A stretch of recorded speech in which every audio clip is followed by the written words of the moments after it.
Penn State recruiting is never over. I always have to phrase it this way because there's always recruiting going on. But there are times of the year where it ramps up to full force, and we are in the middle of one of those right now. It happens pretty quickly, where we go talking from the transfer portal, player retention, and then we are smack dab in the middle of coaches crisscrossing the country trying to find the next chapter in Penn State football talent. And of course, Junior Day is coming up this week, which we've been previewing for a couple of weeks. That's on the show today. Ryan Snyder back with us. We're actually going to have the full crew coming, but the point of what I just said is that these guys are so busy right now because all the things are happening in their area of expertise. So Fitz is a little bit late getting off a call and getting some information that I don't know if we're sharing on the show or not, but it's definitely going to go to BlueWhiteIllustrated.com. So Ryan, welcome to the show. Welcome back. What is this guy doing? Come on, Fitz. Jesus, you missed all last week. Now you're playing hooky today. No, I'm kidding. He'll be back here in a bit. But yeah, let's roll, man. It's time to kick it into high gear. I think anyone who pays attention to Twitter has seen that Penn State's coaches have been literally all over the country the last couple of days. So a lot to talk about, a lot going on. We'll get into where the coaches have been, who's coming into Junior Days this week and next week. There's a lot of stuff to discuss here. I don't know where you want to start today, T. Frank, but well, let's just start with the fact that if you want all this information in real time, go to BlueWhiteIllustrated.com. Some of the things you've been working on, some of the people you've been talking to this last couple of days. Just tell everybody here on the show where they can go get that information. Yeah, man, Blue White Illustrated, baby. Only place to go for your recruiting information. $1. Sign up for 7 days. It'll get you through next week, get you the list, get you everything from this weekend. Sign up, come join us. Man, we've been I'm not trying to pat myself on the back too much lately, but I think we've been doing a pretty good job of staying on top of who's all coming this weekend. You know, did a good story with Dorian Barney the other day, a guy who I think is maybe Penn State's top cornerback target at the moment. We can talk about him in a little bit too, but a lot of guys coming to campus this weekend and next weekend, and we'll have everything covered for you guys here over the next 10 days. So we're not trying to start on a down note. We're actually going to start with something from Fitz. We'll get to that in just a second, but something else that you wanted to discuss. We talked about this a little bit earlier in the week during Fitz's recruiting update, or I think at some point we talked about this. I know this on the show. Rutgers able to snag another one of Penn State's prospects that they were in on late. YD Collier, Philadelphia edge rusher, decides to go to Ruckers over Penn State this past weekend, I believe it was. So what's your read of the situation there? What's going on with the competition with Greg Schiano's squad and James Franklin's team? Yeah, I think it was pretty similar to the Elias Koch situation where Ruckers came in and they came in heavy, back and forth. Obviously, I'm done calling it NIL. We're going to call this financial agreements or whatever you want to call them, because this isn't NIL anymore. This is rev sharing, and everybody, including Ruckers now, has a lot more money to play with. We're expecting $20 million or so for athletic departments, and about 15 million or so are estimated to be going to football programs. And we've talked a lot about how Penn State's going to have so much more money to play with now that this rev share should be good for them. But remember, Ruckers has that money too. Maryland has that money. Syracuse has that money. And you're going to see, I think, as this progresses, schools plucking away talent that normally always would have probably ended up at Penn State, definitely 4, 5, 6 years ago. And even, when it was largely collective based. So I think Penn State had a lot of interest in Wadiq, and I think they will probably still keep recruiting him. But it sounds like Ruckers came in strong late, and I would assume had a pretty good financial deal that Penn State didn't want to match, or maybe just decided that they can maybe circle back later on. I don't know all the details there, but I would assume that was a big part of it. So, Collier was a guy, again, he camped at Penn State. They knew what they were getting there. He's a little undersized at just 200 pounds now, but Dion Barnes was able to work with. Yeah, Dion was able to work with him up close, and obviously, whenever those guys camp and schools are going after them, or Penn State at least is going after them pretty highly. I wouldn't say he was one of their very, very top of the board defensive ends, but any guy they like from Pennsylvania that they're going to push for, it makes sense. So we'll see if Penn State circles back. I wouldn't be shocked if they do, but I also think that there's enough talent in the region at the edge rusher position that they could get a couple other guys and be fine at the position. Yeah, anyone can push the panic button if they want to, right? And it feels like in the era of reactionary conversation around sports, that's going to happen at some point. So I don't want to do that. What I do want to ask you, though, is does this narrow the margins? So let me just paint a picture of Penn State's going after their top defensive ends. Again, the schools that are going to be competing with them have the same NIL resources or financial resources institutionally, and then they have an NIL on top of that. And if Ruckers is able to meet in the middle for some of the prospects, on the upper lower end of Penn State's board, is that chewing out the sides and essentially Penn State has a narrower bandwidth of players to recruit? Or do you see it playing as Penn State's going to be able to get players they want, even if they commit to other schools, and it's just a process of figuring out how all those dominoes are going to fall? Do we really know how all of this is going to play out with this new model entering, is it July? I guess I'm just trying to get a read of where you think things go from here when it comes to what Penn State can do on the high end and what Penn State can do on the other end of their board. Well, as far as like knowing how it's going to play out, obviously it's first year for that. So let's see it. But I do think it's a safe assumption to, like I said, that schools lower the pecking order are going to pluck some guys that Penn State normally would have taken. But guess what? I also believe that that's going to help Penn State probably land some guys that maybe would have always ended up at in Ohio State or Michigan and Notre Dame, like guys that fit the Penn State mold, the Michigan mold, the Notre Dame mold, of what those schools prioritize. But hey, if Penn State wants to go aggressive with it and outspend to some degree, I think that'll also benefit them on that end. So to me, it's just another example of the talent getting more spread out in college football, which is a good thing. I know that Penn State's had been in a very good spot. Let's be honest, over the last, throughout Franklin's tenure, as far as for the most part getting the guys they want, but there's always been a tier above them as well, from the Georgias and the Alabamas and the Ohio States and on and on. Where I do feel like, again, because of the money that's in play here, it depends on how much obviously the school wants the guy then as well, but it will continue to trickle down. So yeah, they're going to lose an Elias Koch, they're going to lose a Whitey Collier to some schools, but I also, again, I think it'll also help them land some players that normally maybe would have ended up at Ohio State. Yeah, I guess that's the conversation. It's happening to them right now in the way you guys are characterizing and reporting this, but it doesn't have to always go against Penn State. There can be the wins on the other side as well. And it's an interesting situation when everyone has something now and it's more than ever, but at the same time, the differentiating factor of NIL still is alive in these situations. So I think the other half of this is the way that teams are going to prioritize their cap, for the lack of a better word, in terms of, do they go? These are all going to be kind of like defamatory statements, but like there are different ways to build a team in the NFL where you focus on superstars that change the math for your team, and then you fill in with guys that you think fit a role, or do you go try and spread everything out evenly from your money available pot? So just these things, the way that these teams are going to prioritize the way they spend their money is going to be different. There's going to be different success and failure. It's a new variable in a world only filled with variables. And here's the thing. Life is that way, right? Life is filled with variables that you can and cannot control. But one thing you can control is what you do with your time and with your money and with your opportunities. One opportunity we've been talking to you about for years now is My Perfect Franchise and Andy Ludicky. Had a chance to talk to Andy recently. We had an update call, and I found something really interesting talking to him this time around, because normally he's talking about the things he's excited about, where he's discussing new up-and-coming franchise opportunities where he helps you. He's a consultant that if you have the money, time, resources, and talent to buy your own business within a franchise, he can walk you through that process. It's 100% free to you. His services are 100% free, and he can help you navigate the waters of changing your life. But it's not just about putting you in any place, situation, and business.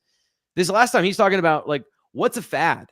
What is, What is something that is not worth your time? Because normally he's talking to us about the things he's excited about, the opportunities he sees that are growing within industries, but it's not all gold. And that's his job. So give him a call, 404-973-9901. Andy at myperfectfranchise.net. He can give you the tools to know what you're buying into. If you've got the resources, you've got the ability to go ahead and do that and determine your future and the way you want to live your life by being your own boss. He's a great guy. Really enjoy talking to him. You'll get to know him if you go through the process. And Penn State baseball player Willie Berger, by the way, has gone through the process and owns a company, I think down in North Carolina, a blinds company down in North Carolina. So Penn State and Blue White Illustrated members alike, Penn State people have invested with Andy their time and their opportunities and are succeeding on the other side. So check him out again, Andy at myperfectfranchise.net, 404-973-9901. The band is back together. We're here, the full recruiting show. Fitz, I want to dive right into your article yesterday that I thought was really interesting and insightful. You talked about 3 thoughts that you had this week about Penn State football, ranging from the defensive coordinator search to leadership to players we're not talking about enough. So go read the full article, bluewhiteillustrated.com. Fitz, you don't have to read it. You wrote it. But I want to talk to you about a couple of things within that. And the first, because this is the recruiting show, is the player you think we need to talk some more about that we aren't discussing right now. Who is it and why aren't we talking about him? Why should we? I'm going to be careful here because I got my hand slapped yesterday by Ryan for saying, "Hey, I've been talking about him." But hey, nice to join us, Fitz. Sorry, go ahead. Hey, no, I appreciate it. I'm here. I'm happy to be here. Messiah Hampton, wide receiver from the Rochester area in New York. This kid's pretty freaking good, man. Just like I watched a bunch of him. We saw him in camp. I believe it was the year before last, and it was a guy. Like it was a young guy that's like, oh, he's got some potential. You put on his junior highlights, and he's got some of those intangibles that really are tough to replicate. Guys that go up and fight for the ball. Guys that have incredible body control. In the sense, and I know his competition is not what some of those guys down in Virginia are playing and things like that, but he's got a lot going for him in the sense that he's just not a fly pattern guy. Like yes, there are some times that they go out and they throw the ball over top the defense and he goes up and gets it, and that's great. But those are kind of worthless in terms of evaluation, just because you're more athletic and bigger, stronger, faster, whatever. Some of the stuff that he does kind of reminds me of Matthew Otten in a sense, but yeah, he's got a lot going for him. And because he's in Rochester, I think he's kind of hidden, which is great for Penn State because I think he's a dynamic guy that is a playmaker in this region that is probably overlooked because of it. I think he's got 17 offers right now. I think he's a 40 offer guy. Like I think he's a guy that the SEC finds out about, they're going to go after him. And that's pretty crazy when you think about a New York State, an upstate New York prospect. So Messiah Hampton, just the more that I look at him, the more he just kind of pops out in film, and the more that he kind of pops out among this group of receivers in 2026, which I think Penn State's got a really good 2026 recruiting class. And I know Marques Hagans has been well criticized all over the place, but you can kind of take that in a different pot and separate it and say, hey, this guy's doing a heck of a job in 2026. So yeah, I think that Messiah Hampton, as I run on wind here, would be an excellent addition for Penn State, and probably one of those guys that you look at and he's committed, and we have him ranked higher than anybody else right now. But as a 160-ish 4-star on 3 industry ranking has him as a 3-star. I think he's one of those guys that if he does commit, you see his ranking sort of catch up, I guess, more so than blow up, but catch up to where we have him on 3, because I think he's a fantastic prospect. The process is what I'm usually looking for in these highlight films, and this is a great example of sure, the talent he's going up against is one thing, but the process and the determination to break tackles, to get yards after the catch, those things translate when you have the physical talent. And we're saying that as a guy who's I think we have him listed at 6'1", definitely has a good body type, and all those things you talked about, Fitz. Those are the things you're looking for as translatable skills, not necessarily just are you bigger, faster, and stronger than guys that aren't going to be playing at the next level. And so that is kind of a theme today that I wanted to get into, because Messiah Hampton on the radar, Penn State in a good position. They already have 3 really quality players. We're going to highlight LeVar Keys a little bit later as well. But I just wanted to dig in a little bit more on today's show over the course of the show. We don't have to get into too much of it right now, but the job that Marques Hagans is doing in 2026, and I'll even throw in 2025 with the rebound to get a guy like Matthew Otten into the class and to get a Kobe Howard late and to find some players that can I don't want to say salvage because they obviously were still working through all of that last year, but just the turnaround in the receiver recruiting over the last 8 months or so. Is this pointing in the right direction? And does that matter when 2026 feels like forever away? Great questions, because yes, it is pointing in the right direction, but also you can have that criticism of they're not where they need to be as a room on campus right now. And I think it's very clear that they're not. So I look at that as sort of two separate entities, and the one is promising. I mean, it is the terrible false equivalency that also has some merit is him and Troutwine. Like Troutwine's evolution in terms of like the recruiting came first and then everything else came, which, you think about it, you get enough time, that makes sense. It's going to play out over time. With receivers, it's tough because we overrate receivers at a greater rate than any other position because these guys are all big fish, because these guys are all bigger, faster, stronger than their competition. So they look great. I mean, likely the best athlete on every field that they step on. And because of that, Anthony Ivy pops, Tyler Johnson pops, all these guys that Penn State recruits, like they pop, they do. But, and the NFL is the same way. You never know how it's going to translate. Scheme is so important. Fit is so important. All the stuff that you really can't measure because it's a highlight tape or it's a full game tape or whatever. Like that stuff comes into play. So the miss rate on receivers, whether it's us scouting as recruiting services, coaching staffs that go after a lot of receivers and a lot of them don't pan out, NFL draft people that do the same. Like it is a tough position to nail down what the prototype has to be for success, because there is no like rhyme or reason. I mean, you can be a 5'8" wide or 5'8" slot receiver. You can be a 6'5" Megatron. Like there's a diversity at that position where there's three positions within one position with slightly different roles within an offense, but also any one of those guys can be a lead receiver if they're talented enough and you put them in the right situation to succeed. And it is, I think another thing, Fitz, is it's highly dependent on the rest of the offense to allow them to succeed, from the quarterback to the offensive line to the general scheme of, does the running game provide them any room to go out there and play? So absolutely a volatile position. And Ryan, I want to follow up with you on this particular conversation thread when it comes to what you're seeing from the groundswell around just talking to recruits about Marques Hagans and the situation with Penn State on the recruiting front. The part about Phil Troutwine is it took a while for them to get things spun up. Offensive line is different in the fact that it takes a while for those guys to physically develop. Receiver can be a microwave position. So, because guys can walk onto the field and be great if they have the ability to do that. So I guess your perspective on the same topic of the timeline for Marques Hagans and his performance so far on the recruiting front. Well, this is a crucial year, without a doubt. And so far, he's off to a good start. I'm still going to go back to the fact that I think the 2025 receiver class is better than a lot of people are giving it credit for. I think Matthew Otten was a really good pickup, and I think Lyric Samuel can be a I don't want to put too much pressure on him, but he could be a difference maker at some point if everything develops properly. I still feel better about that class, like I said, than most others. But no, without a doubt, this is a crucial year for them. I think they're off to a great start, but they're going to have to land some of these highly touted guys that they're still after, and a Connor Salmon or Messiah Hampton. And I think that'll be crucial. They got to keep the guys that are committed on board as well. And so far, we've seen nothing that would make me think that anyone's going to go elsewhere. But I would be curious to see what happens maybe if they do add two more wide receivers to the class. Obviously, they were close with Elias Koch there. We were going to kind of label him more as an athlete than a wide receiver anyway. But time will tell with that one. But I think Hampton is massively important, and I think right now they're in a good position. I think Connor Salmon, they should be top 3 or 4 with as well.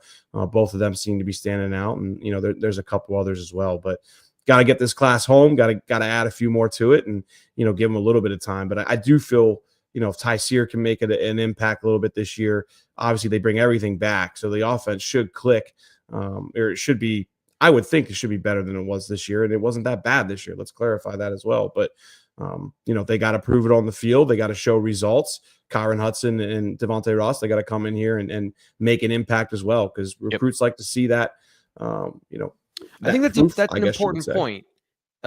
Fitz, I guess I'm gonna take a quick detour to the transfer portal, because Eggman has a question. We'll get to that in just 1 second, but there is this sense that Penn State hasn't done anything to address the receiver position. Just off the top of my head, the guys that they've tried to recruit and have recruited in the transfer portal: Dante Cephas, Malik McClain. They've gone after other guys in the portal. The NC State receiver that committed for like 5 minutes. Devin Carter. Mm-hmm. Thank you. So they have made attempts. Dante Thornton was on the list of guys they've tried to get over the course of the time with the transfer portal. It's not like there hasn't been an effort to go and microwave the position.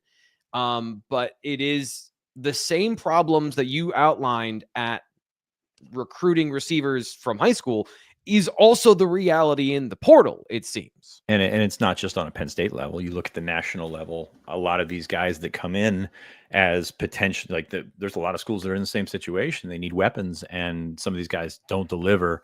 I've not done my rundown from last portal season, but the portal was season before last, very, very much boom or bust, and a lot of bust. You forgot Mitchell Tinsley, by the way, who actually I think was a hit. You. So I think that you're looking at some of the same issues. Like, this guy can be good. And that's why it goes back to scheme for me and fit and things like that, because you look at a guy that can be successful in one scheme, like Dante Cephas was incredibly successful, and it just did not work out. And I think you see a lot of that over the course of the country and how those things work. But no, I mean, you don't know what you're going to get until they get here, which makes portal recruiting dangerous. Sometimes you have prior relationships with those kids. Like, that's why they wanted Dante Thornton so bad. That's because they know what they were getting with him as an athlete. They know what they're getting with him. Maybe with mental makeup's so huge at that position. Like, they talk about the guys that can come in and play right away. It's not always because they can run the best routes or have the best hands. It's because they can handle it mentally. And sometimes that takes time.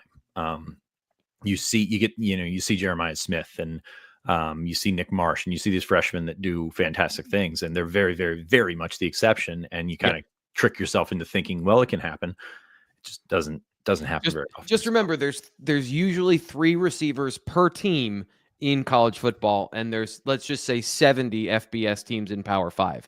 So that's a lot of receivers, and 1 or 2 are the ones we're talking about that make those impacts as freshmen. And honestly, like, it's a cop out here, but a lot of it's luck. Like, you don't know some of these guys until they get here, and then all of a sudden it's like, oh, okay, maybe we got something here. But a lot of times it's like, okay, this guy's going to be on the process where it's going to take him a year or 2 to get adjusted, to get to where he's going to be physically, to get where he's going to be as a guy that can not just go out there and run routes for you, but elevate your passing game. And I think that's the biggest difference here. And you look at what Penn State's done in the portal, and that's why it's a really tricky conversation right now with Marques Hagans, because the recruiting looks good. Like, the recruiting looks good, but does that help you in 2025? Does the 2026 class does not help you in 2025?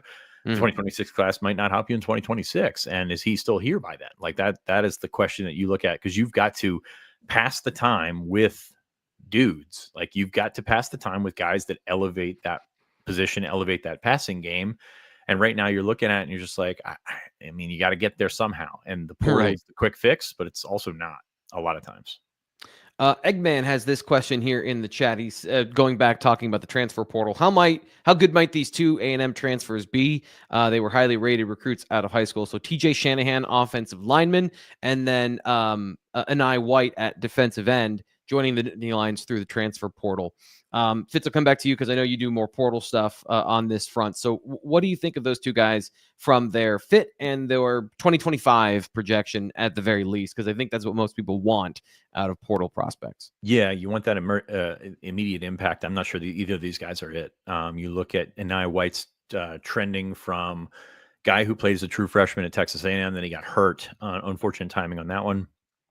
Still 2 years left. I think he's saying he's got 3 years left. Right now he's got 2 years left. So he's going to have to come into the back end of that rotation, which is a pretty good position for Penn State. And he's going to have to continue to get stronger from the limited feedback that I've picked up on them. I don't think like I said this about Wisconsin last year, I don't think A&M's strength program is endearing itself to Penn State with the way that these guys came in. Yeah. They feel like they can get bigger, stronger, and both of those guys. Yeah, both of those guys, that's in their profile of they need to get bigger or at least stronger, right? Shanahan's the right size. He just didn't have the power that backed up his size, surprisingly. Yeah, and I think that's kind of the promising thing. Like you think about Nolan Rucci 3 or 4 years into his college career, and typically if you're training at the level that you think you should be training at, you should be not maxed out, but like you should be where you're going to be for the rest of your career. They got him in and they got him gains, which I think surprised them. And again, said what I said about Wisconsin earlier and their strength program. Like I think that they feel that Anaya White and TJ Shanahan are both those guys. Now Shanahan's a pretty young kid. Like he's going to be a guy that I think they bring in immediately for depth on the interior. Probably not a starter next year, but he's going to have the opportunity to compete down the line. So they like him a lot. They like his attitude. They like the way that he's, kind of handled himself. He played for Steve Adazio, or was recruited by Steve Adazio at Texas A&M, who Trout really, really trusts Steve Adazio and thinks he can play here. So I'm going to go with those guys can help probably down the line more so than immediate impact. I'm a huge fan of TJ Shanahan and his fit. Ryan, did you have any thoughts you wanted to add in here? We're going to get to coaches on the road. I'm going to be leaning on you for a lot of that here in a second. Yeah, but I'll give you a chance to respond. The Adazio thing's big, I think. I mean, Adazio was Troutwine's coach at Florida, and then of course Trout coached underneath him when Adazio was the head coach at Boston College. So the way they practice, the drills that are important to them, all those little things are very similar. So I think that they do believe he can come in and pick up on what Trout prioritizes pretty quickly, right? He's not going to be a starter this year, but I do believe he could get some playing time. I do believe that he can contribute to some degree, or at least they're hoping that he can. And look, I mean, he played almost a full season for A&M as a freshman, and the end result was what you would expect from a freshman offensive lineman playing in the SEC. He's not there physically yet to handle a lot of that, but at the same time, from a technique perspective and some other things, they did like what they saw on film. So I think getting those reps, what was it like? I think we talked about last week, T-Frank, was like 300 or some snaps in the SEC this year. Like that, including that's really at center, good. Which is, experience. I think, crazy. As a redshirt freshman to play center shows a certain level of intelligence that I think is a huge bonus for Penn State on the interior. For a guy that they haven't had a succession plan at center in the last year or so. So I think it's a big bonus there. So it's just important. I mean, those reps will be big. Let's see if he hits the ground running and what he's able to do as far as contribute this season. But with White, he's a total wild card in my eyes. It's interesting, Sean. I didn't know about the 3-year thing. I'm assuming that he believes he can get a medical red shirt after playing 6 games or 5 games, I think it was, in 2023, I believe it was. So that was if that's the case, what he's looking at right there and thinking, which he probably can. Like, we're making up rules as we go anyway with the NCAA. So it's one of those things. At this point, man, they don't want to do anything that's going to piss anybody off. Honestly, they're giving away years, I feel like, to guys in these situations because they don't, there's so many court cases and so many battles that just like it's not worth it. So take it. Yeah. It's interesting. So like 6-7 years ago, I don't think that would have been a case, but now I wouldn't be shocked if he did get it. So interesting. Good to know. I did not know that. We'll keep an update, keep an eye on all that stuff. And if that happens, I know there's still people that are deep in the weeds on whether or not, Vanover is coming back to Penn State.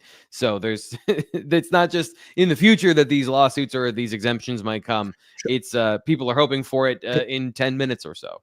Real quick, Sean, I saw somebody in the chat ask about Alonzo Ford. He's coming back next year. Do you know anything with that? Yeah, he's back. Yeah. Okay. I thought so. He's not going to be there for the spring. Like he's been, it was a major injury that he suffered at a terrible time. But they're counting on him being back for the fall next year. Like it's going to take a while, and it's a different injury than he dealt with before, which sucks because I agree, he was having a great year. Like for what he was, for what we expected him to be, he was having a terrific year, and that that certainly would have been awesome to have him down the stretch. But they're expecting him back. Yeah, and I thought so. I just saw that question. I was like, did I miss something? So it's a big hole hole in the retention and the defensive tackle position in a lot of different ways for next fall. So, we'll be diving into some of those positional things at BlueWhiteIllustrated.com. I got a mailbag coming up this week. We're answering some of those questions, talking about a little bit of that. But let's get to the next thing on our rundown. Penn State recruiting news. Coaches are on the road. Our guys have a detailed list. We're probably not going to get through all of those guys and where they've been, but if you're on social media, you've seen the photos of the players standing in everyone's living room, putting arm in arm around the coaches. So we're going to go through the names that these guys think are important. So Ryan, kick us off with, what you think are the important things to highlight here with the coaches out on the road, whether it's the coaches that are out on the road, because that has changed with who's available, and also the players, most importantly, that Penn State is trying to see right now. Yeah. Well, last Monday, Tuesday, Wednesday was technically a dead period because of the AFCA convention. Pretty much all coaches go down there, so they don't want recruiting to be open then. So really, Penn State was out on the road Thursday and Friday, and of course, all this week as well. And it was their full assistant coaching staff. Obviously, the week before, with them getting ready for the Orange Bowl, was mainly recruiting coordinators and analysts trying to fill in gaps when they could. It was, I think, only like 4 or 5, maybe 6 guys went out the week before for the Orange Bowl, and that was even just a couple of days because they all had to get down to Miami then on Thursday. So we really saw a lot Friday. A lot of guys kind of tweeting out different visits. I thought Dorian Barney, Terry Smith went to go see him on Friday. Very interesting recruitment to watch. I mean, listen, right now, do I think that Dorian Barney is going to end up at Penn State? I think it's going to be tough for them to land. But the more I've dug on him, to start, I mean, he is from Pennsylvania originally. He grew up in Erie, moved to Georgia his 8th grade year. I actually wrote a story on him just yesterday. So you can go check that out on the site if you want to learn more. But I think the big thing is that they're trying to get a foot in the door. And he was originally committed to Alabama, decommitted in November. And Penn State has really amped up the communication since he decommitted, and that got them an in-home visit.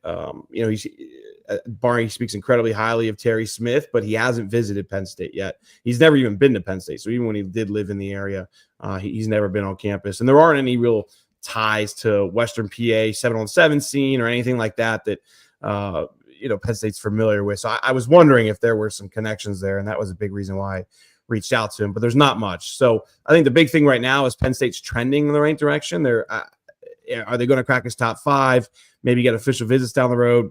Kind of a little too early to tell. He says he's going to come visit in the spring, and it would be massive if he did, because right now I think, and I think Sean would agree, that Dorian Barney and maybe Kyrie Adams are right up there. There's a couple other guys too. Albert Hill, of course, is one of the top cornerbacks in the country. Terry Smith actually went to visit him as well. I believe that visit was on Tuesday. But right now they're working really hard to get him on campus and potentially get an official visit down the road. But that was a big visit that grabbed my eye on Friday. Fitz, who are you looking at? What do you think is intriguing from the visitor list of, in-home visits? Excuse me. Yeah, I think tight end is really interesting because of the year that Tyler Warren just had, and obviously the reputation that Penn State has and Ty Howe has, and that we just kind of feel like they're going to keep stacking these guys. They got Andrew Olish at the end of the cycle last year, but also got some really good ones in Brian Kordovich and oh my goodness, Matt Henderson. Thank you. Matt Henderson. Sorry, the flu brain's got me. But no, I think you just keep pushing there. And he was all over, or Ty Howe was all over the place. Saw Max Sutter in Illinois, Ian Premer in Kansas. Like these top guys that they see, all of a sudden it's a destination place for tight ends to go. And it's going to be hard to sign a top guy after a class in which you take 3 guys, like 3 really good guys. But if any position is going to do it, I think it's going to be tight end. So I think that's an interesting sort of follow-up that few schools are recruiting tight end like Penn State. And that's pretty cool evolution, especially when you think back to 2018. And I think Jonathan Holland was a starter at that point. And then all of a sudden Freiermuth comes in, and then everybody just kind of grows from there. And you just have this assembly line of basically second-round picks. And then all of a sudden you probably got a first-rounder in Tyler Warren this year. So remarkable turnaround by those guys that have recruited that position. One of the guys, I'll add to that real quick, T-Frank. I'll add to that just to clarify. Like James Franklin went to see Ian Premer's basketball game on Friday. I don't think that's really been put out there publicly, but we know Franklin went to go see him. He's one of Ty Howe's top 3 or so guys, I would say. And Max Sutter was the other one. Max Sutter did tweet it out that Ty Howe did an in-home visit. I believe Franklin and Howe went to the basketball game, right? And then I think Howe just did the in-home visit that same day. Head coaches aren't allowed to do 2026 guys. They obviously can with 2025. So I wanted to make sure I clarified that. But those were the two main targets that they want to see. Again, Premer was on Friday, see his basketball game, and then Sutter was on Monday. T. Frank, have we talked much about Peyton Falzone and that whole thing? No, we haven't yet. I've made a little bit of a deal about it, either on social media or on the Blue White Illustrated message board, that he's working with Brad Mendler now, which I think is I asked this question openly on the show. What would it take for Peyton Falzone, who we have listed as an athlete, to be a quarterback? And because the size, I think the arm strength, you can see some of the tools are obvious. That the Tommy Stevens comparison might be fair in terms of like 6'5" runs like that. But doesn't feel like he's so far off from being a quarterback, at least from the positional aspect, the reading of a defense, all that stuff. I haven't really gotten into that. But working with Brad Mendler, what we've seen him do with Penn State's current crop of quarterbacks, and also the quarterback that went to Georgia. His brother's the offensive lineman at Ohio State. Montgomery, thank you. So producing top 10 quarterbacks in classes by working with them from a mechanical standpoint, this is a super intriguing development to me. So I just thought it was interesting. I don't know if if that's changed anything, but I do think that it could if Falzone is putting in the work to develop his mechanics. You can see just the way he throws the ball, the shoulder rotation. I'm not an expert, but I can see that doesn't feel like that looks good or feels good when he throws that way. Yeah, it's a long drive competition right there. When he's throwing the ball, sometimes he's got the arm to do it. I think it's more about mindset and where he's kind of looking as and seeing himself as a college quarterback. I've said it before. I think he's tight end. I think he's going to be an athlete tab. I think he's a guy that eventually plays several different ways in the Tyler Warren mold, and he's already got the Tyler Warren commit to Virginia Tech as a quarterback and then decommit down. So like the bingo card is halfway there. But no, I think it's very interesting to see and to hear the things that you've heard about, or the things that I've heard about him in terms of like, he thinks he's a quarterback and he wants to give that a shot as much as possible. And I'm just very curious what that does to his recruitment, because I think he can be like a top 150 tight end. I think it's very interesting to just to watch this whole thing.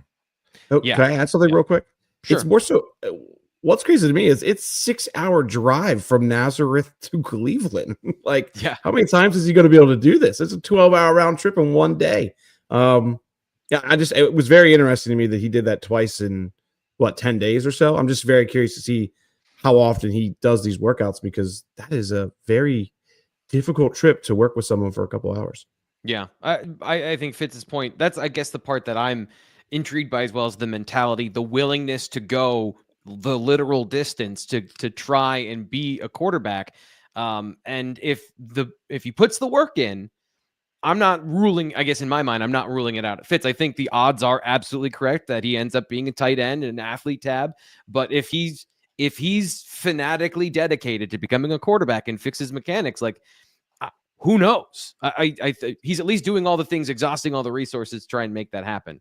A couple other guys that I think that we need to highlight in the conversation about receiver, where we started out talking about the class of 26 and why I think all of us are fairly high on this particular class. A guy we haven't put the highlights up here on the show enough of is LeVar Keys. I know he's a guy that they visited recently. So I don't know who wants to take this, but he's on our list today. I'm seeing Jasir Rogers, though, as who they visited, the other Penn State receiver commit.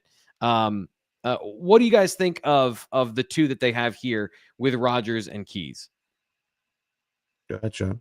I mean, yeah, I'm huge. I think we've talked about him a ton, haven't we? Sorry, go ahead. Yeah, we have. I'm huge on Rogers, and I undersold Keys when he committed because he had a fantastic junior year. Now Keys is still a little bit limited due to size, but at the same time, he's fantastic. And he's, again, it's shooting my my argument in the foot here about the fly patterns, because he's running right past anybody. There we go. We got something else here, where he's running around through and really finding his way throughout the defense. And I think that that's an underrated thing when you talk about recruiting receivers, is how do you find that space? How do you make that space, create that space? And we've seen this one with Penn State receivers. Yeah, that's a 5'8" guy going up and getting a back shoulder fade. That's pretty strong catch right there. But how do you find that space? How do you create that space? And that's really been a big issue for Penn State, not just this past year, but in the last couple of seasons, is creating that separation. And I think that that's also a cop out. That's also a lazy analysis to say that they need to create more separation, because it's not just the player. Sometimes it's also the scheme. It's also, you look at what Ohio State did on Monday night, not just to get their guys open by having a freak like Jeremiah Smith just run at a guy and then run past him, but there's so much interference at the line of scrimmage that they're running 5 yards down the field, and all of a sudden there's nobody within 7 yards of them. Do the math; it doesn't make sense, but that's the way that they've schemed it open, and that's what you need to see from Penn State a little bit more. Is, people helping people more so than just like, these guys need to get downfield, and it's the video game where they're running the exact same route that that they're going to run. Like that that's kind of where I'm at with after watching Ohio State. Ohio State has the best receiver group in the nation, but also they get a lot of help for finding their way through that space. And I think that that's kind of what I'm looking for moving forward, whether it's Kolonicki, Hagans, Franklin, whoever you want to pin this on. Like, I think that needs to be a big part of it. And I think that, it's possible, but again, with wide receiver, I'm all wait and see with this group. Yeah. Ryan, Jaquaden Guilford, another guy that we talked a lot about, was part of the in-home visits this week.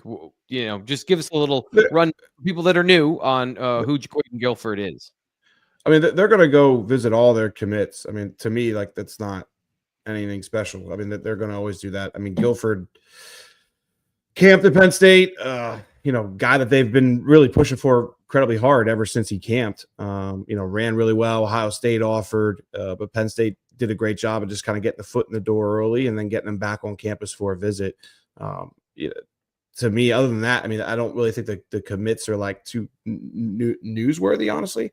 Like, to me, like, then let's talk about Connor Salmon. Well, yeah, that's what I want to talk about. Like, and dude, Jabari Brady too. Marques Hagans just went and saw Jabari Brady on Monday. I mean, do I think, he's kind of similar to Dorian Barney in some ways, where it's like, do I see him probably ending up at Penn State? Probably not, but he's an incredibly talented prospect. And the fact that he's welcoming Penn State into his home, shows that there's enough interest there. I mean, Brady right now, I think, is the 11th ranked wide receiver in the country in the industry rankings. And, certainly a guy who's coveted by just about everybody, but are they going to be able to pull him out of the South? We'll see. He's going to Oklahoma this weekend, I know. And I think Florida was another school that was kind of trending, maybe Miami as well. But time will tell with Brady. But the Connor Salmon one was a big one last night too. He just had Clemson in. We know Notre Dame's a massively important school for him as well. Salmon's expected to visit Penn State next weekend. And, again, like, I'm kind of looking at 3, 4, 5 schools here that seem to be kind of emerging with Salmon, and Penn State's right there in the mix. What I'll just be very curious to see is 3 wide receivers already committed. We think they're trending well with Messiah Hampton. How does that impact Connor Salmon's view of Penn State, or view of this class, at least from a competition and just numbers perspective? Because obviously wide receiver is a position where a lot of guys can play at the same time, but it still does trickle down. It's not like wide receiver, it's not like quarterback where, one guy commits and everybody starts looking elsewhere. But if you're gunning for 5, maybe even 6 wide receivers in a class, maybe not 6, but I think 5 is a realistic number. That does start to trickle down and have a little bit of an impact when you get to the latter half of that group there. So, but Salmon's right there. I mean, he's going to be up here this weekend, or excuse me, up here next weekend. Did he have another visit set? I can't remember. Is he going to Notre Dame? Sean, do you remember? Salmon has another visit set. Can't remember. You muted Fitz. Oh, no idea. Well, all right, we got the you missed the good stuff there. Hold on. I know it. I wrote about the other day. I just can't remember which ones. It was Notre Dame this weekend, and then he's going to go to Clemson early in March. So, like, those 3 feel like they've been kind of standing out with Salmon for a long time. Those are also the same 3 schools that he last visited for games in the season, right? So let's keep an eye on Clemson and Notre Dame there. But Penn State's right in the mix, and boy, he's a speedster. He just transferred to Bullis School. They set some kind of record this past weekend. I think it was it for the 4x100 hurdles or some one of those disciplines. I forget exactly which one it was, but the fact that he's at the Bullis School now is interesting to me for a couple of reasons as well. But we'll talk about that another time. We got so much more to discuss, and we got 10 minutes left. Yeah, let's get to junior days then. Let's talk about the players that are going to be doing the opposite, coming to Happy Valley to see the coaches and to see the program, the staff, the facility, everything else. So the names you guys, there's been a couple that have been announced on social media. We can get to a couple of those, but we're also going to talk about the names you guys think are important and interesting for the class and for Penn State's continual effort to get these guys to join the class of 2026. So Fitz, who do you have highlighted here that you think is an interesting player that is high on your radar for any number of reasons, from potential commit or down the road, or a guy that you think is important to that particular room where they're trying to recruit him? Well, since Ryan said the C word earlier, I'm going to bring up Caden Gebhardt and Clemson, because he just went there. He just got an offer, and lo and behold, the guy that gave him the offer used to be the defensive coordinator at Penn State. So Tom Allen is now recruiting Penn State prospects, which is completely expected. This is part of the stages of grief whenever a coach leaves, and then winds up somewhere else. They start recruiting the guys that you thought were close to being on board. But Gebhardt's a really, really good player. We've talked about him before as a multi-dimensional hybrid threat. The size isn't going to blow you away. The athleticism would, if you knew the numbers. And he's a really, really good football player as well. So linebacker for Penn State, probably a Sam linebacker for Penn State in that hybrid mold. But I believe Allen was the one that worked him out last year at camp before they offered him. So that's certainly an eye opener there. I don't think that, like I said, it's not a surprise, but it's also at the same time, it's not something you can kind of scoff at. Penn State is in a good spot. Ohio State has offered him, and they like him a lot. So maybe Ohio State wedges his way in there, thinking that with Tom Allen leaving, Penn State kind of goes down on the general spectrum there. But Gebhardt loves Penn State. He's a former teammate of Ethan Grunkmeyer, and he's got a lot of connections there and good vibes, basically from Grunkmeyer and his family. So I still think Penn State's in a good spot, and getting him back so quickly after Tom Allen leaves, I think is a really good, really big development. Mm-hmm. Ryan, who else you got? Like Gebhardt a lot. Honestly, if there was a player to make a move this weekend, I kind of would lean in his direction. Do I think he's going to? Probably not quite yet. There was a point where he was talking about maybe doing a January, February commitment. He actually mentioned that to me in an interview, but now it kind of seems like he's trending a little bit more towards taking some other visits in the spring, but keep an eye on him for sure. I'll go with Kyrie Adams, cornerback. We talked about Dorian Barney earlier. I think Kyrie Adams is right there at the top of Terry Smith's board, and my God, he is blowing up right now. I don't, if you pay attention to offers and Twitter feeds and everything that's going out, he has added, I believe it is 12 offers now in a 20-day span. So right around 3 weeks, we'll say. And they're very good offers too. I mean, you got Oregon in there, you got Michigan, Tennessee, USC, Auburn.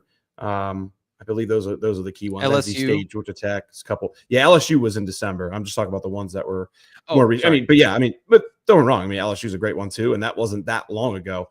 But like my point is just like since the contact period started, he is blowing up. And when you go out and you run a 6.45 second 55 meter time, that's going to grab everyone's attention. And then I think he's gone sub 6.5 in 3 of his last 5 meets.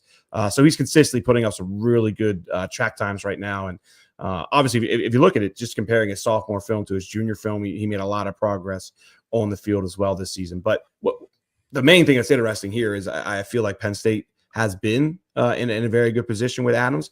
How do these offers impact him, though, and maybe his potential timeline and what he thinks of Penn State? Sean, look like you got something to say. Does his recruitment remind you of anybody? Yeah, I think I wrote about it, but that's only because you told me it. This is Brendan Finney all over again, man. Mm-hmm. This is a situation where Penn State was, sort of ahead of the curve because of the relationships they've had. They've had him on campus. They've done all this stuff. And then all of a sudden, everything happens for him in the winter track season, basically. So, yeah, if you're out there, run track. Like, it's a good thing for people. But Kyrie Adams just picked up an Oregon offer on January 14th, I believe it was. So, yeah, This one is blowing up in a big way. I don't have his page open in front of me, but this is going to be this is a guy that is, I think last year we said that Finney was in a top 2 situation at the top of the board. Well, I think Kyrie Adams is there as well with Dorian Barney, as you mentioned earlier. So he is number 145 in the On3 industry rankings, number 12 cornerback nationally, number 5 in Maryland. And this is it's a pretty important one for Penn State. And they're in a good spot right now, but I think this is one that probably goes a little bit longer than you would have liked because of all the interest, because of all the potential visits that he has. If Penn State can lock him down, that'd be amazing. But at the same time, like, this kid's got a lot in front of him because he is an awesome prospect.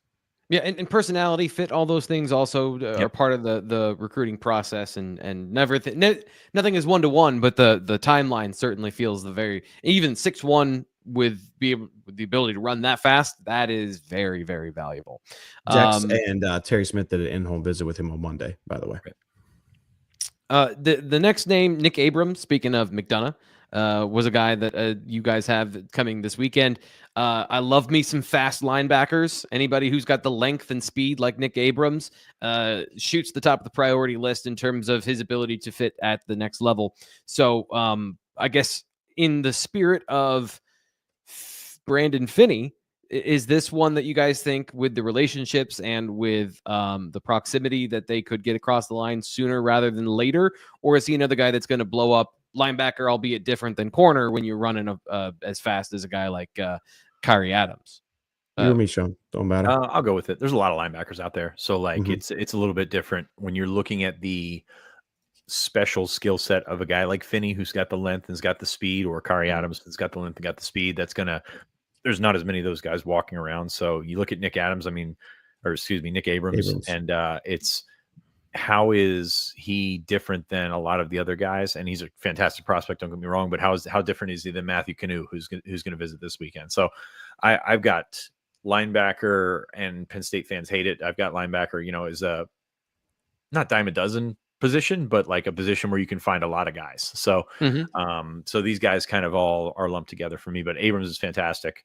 The difference with Abrams that I've seen, and this is kind of a McDonough thing, and Penn State obviously a ton of success at McDonough, but they've kind of slowed down their process at McDonough. Like, there's not too many guys that jump on board in February, and they're very smart down there about the process, and they're very thorough with the process. So this is probably a guy I see making it to summer in terms of official visits. And I think that you look back at some of the past prospects from McDonough, and it kind of aligns with that. So I would not expect him to jump on board this weekend. And of course, you never know how actual deep in these guys are in terms of guys that are about to jump on board.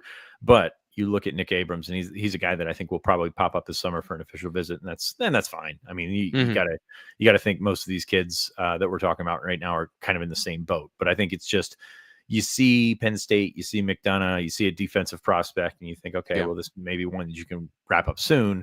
Yeah, probably not with Nick Abrams.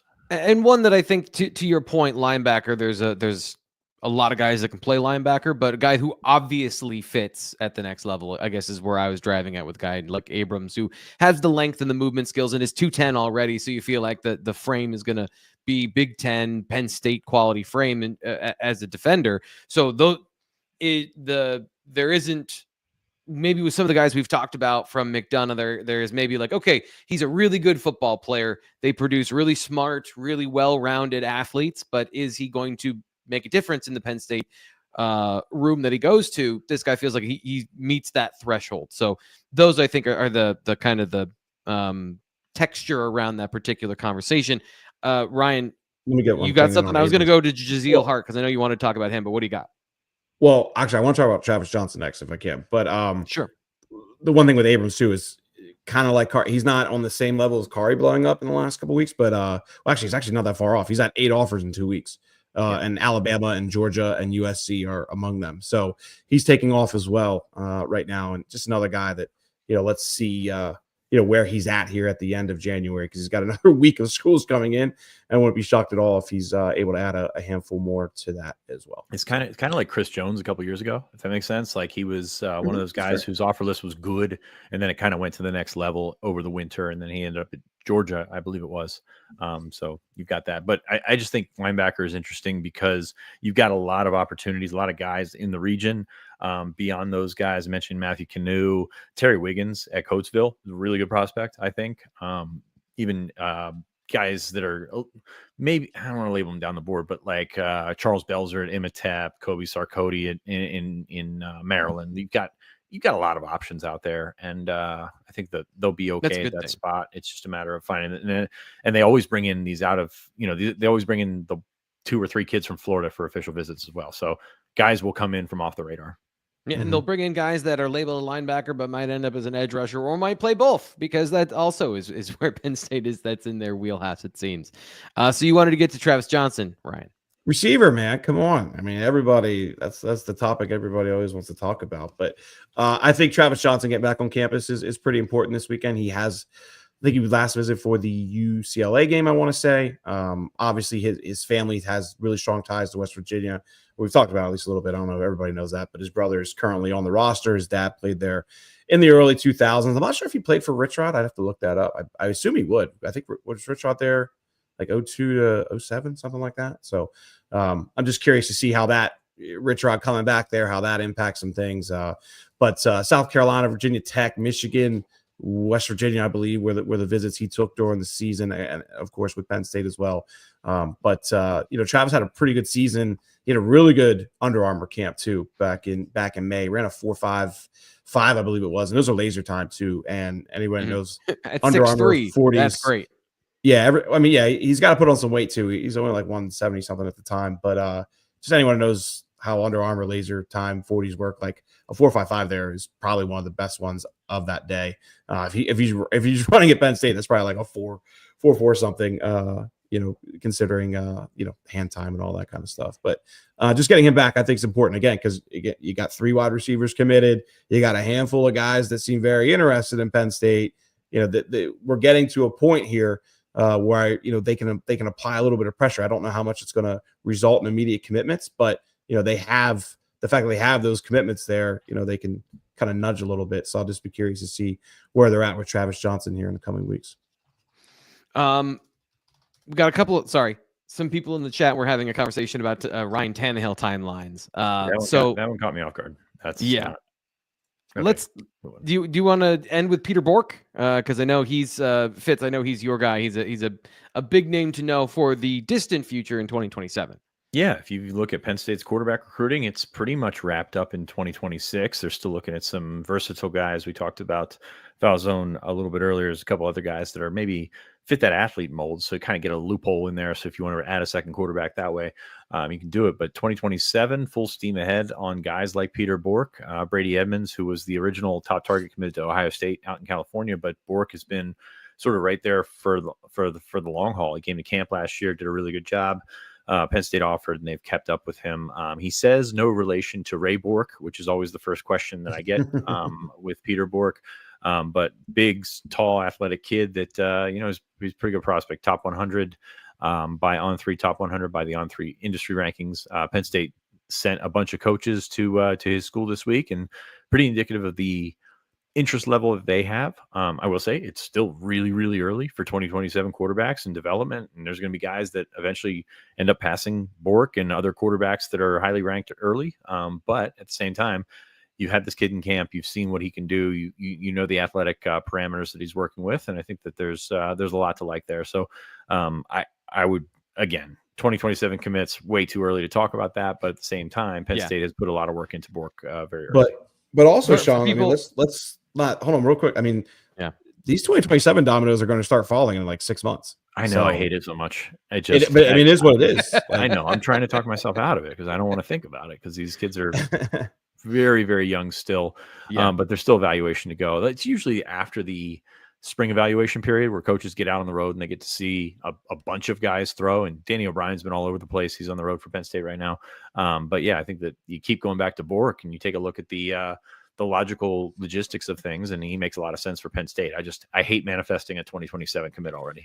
To Fitz's point, and to the general discourse here, it's very hard to find a consensus or an On3 industry ranking 3-star who's also basically a top 50 player, because there aren't full evaluations by all of the different recruiting services. He's a 4-star by everyone that's rated him, but ESPN does not have a rating for him, so he is a 3-star, and yet he's a top 6 quarterback and a 57th overall player. That's just dumb loophole tech stuff. I think it's more so because only a handful of guys are rated, and he's in the back half of that. Frank, I don't think it's because of ESPN. I think it's more so because like only 100 guys are ranked. But that's my point. Like that's my larger point is that we're at a situation where we've got like this general confusion in terms of the presentation of the information about who's been rated, who hasn't been rated, where they've been rated, blah blah blah. Algorithms, man, they run the world. We just got to fix them. So that's all I got for today. Do you guys have any other names or any other things you want to talk about here from junior days? What you're writing at BlueWhiteIllustrated.com? Give people, something a little bit of homework to go read and learn more about what's going on with Penn State recruiting. Ryan, do you have anything here to end the show? I mean, we'll obviously be previewing junior days here today and tomorrow, and check us out Saturday night, Sunday. I'm getting a little bit of a cold here, so Sean might have to do all that. Fair warning now, Sean. I'm just kidding. I'll be around, but. Yeah, I mean, obviously, don't worry, I'll make up for it in the summer. But yeah, no, just join us Saturday night, Sunday, man. We'll be reaching out to all these guys to see if anything goes down. There's not one guy I'm specifically looking at for a commitment or anything like that right now. Again, Gephardt's the one who's hinted that he's closer to maybe making a move than others, but I would assume maybe he drags it into the spring. A lot of these guys do, but I think last year they had 3 or 4 commitments by mid-February or so coming out of junior days. So I still wouldn't be shocked at all if they get 1 or 2 out of these. That just who exactly, not any one person I can really truly pinpoint. Yeah, and this is a junior day weekend. There's one more next weekend, and then it goes dead for February. So if you're taking visits, you want to use up all your weekends basically, and then if you're going to make a decision, if you think you're that close to a decision, it's probably going to come in early February. And last thing real quick. Sure. Sorry, T-Frank. I'm sorry to cut you off. I just saw someone ask about Joey O'Brien like once or twice in the chat. Like right now, he's not taking any visits for junior days. He's got basketball pretty much every Friday night, so it's kind of hard for him to play a basketball game Friday night and then get out to whatever school it is. But look, I mean, Oregon's been in to see him. Notre Dame's been in to see him. Michigan's been in to see him. Penn State has certainly a good chunk of momentum coming out of the season, but like right now, this is trending towards spring being a very important period for him. And then, he takes it from there, whether he wants to end it in spring or do official visits. So, but just as far as visits and all that go, he seems to be laying low for the next 2 weeks. Brad Mueller says, thanks guys. Always love the Thursday show. I love it that we're back. Like we're back in our rhythm Tuesday, Wednesday, Thursday. Everyone is at least on the proper side of healthy instead of the bad side of sick. So I said trending in the right direction. Sean.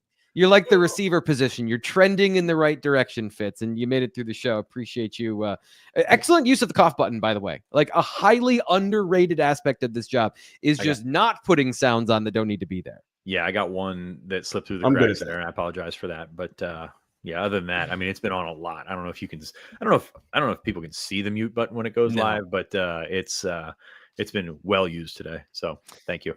We'll be back on Tuesday with more Penn State football discussion. We'll have more stuff coming up this weekend. Just interesting content at BlueWhiteIllustrated.com. All kinds of great stuff. It's the time of year to subscribe to get into the rhythm. And then when the news starts to really, really, really churn, like, I don't know, maybe they get a defensive coordinator at some point in the next couple of days, you'll be inside with the information that you want to know before anybody else. For Ryan Snyder and Sean Fitz, I'm Thomas Ryan Carr. Talk to you later.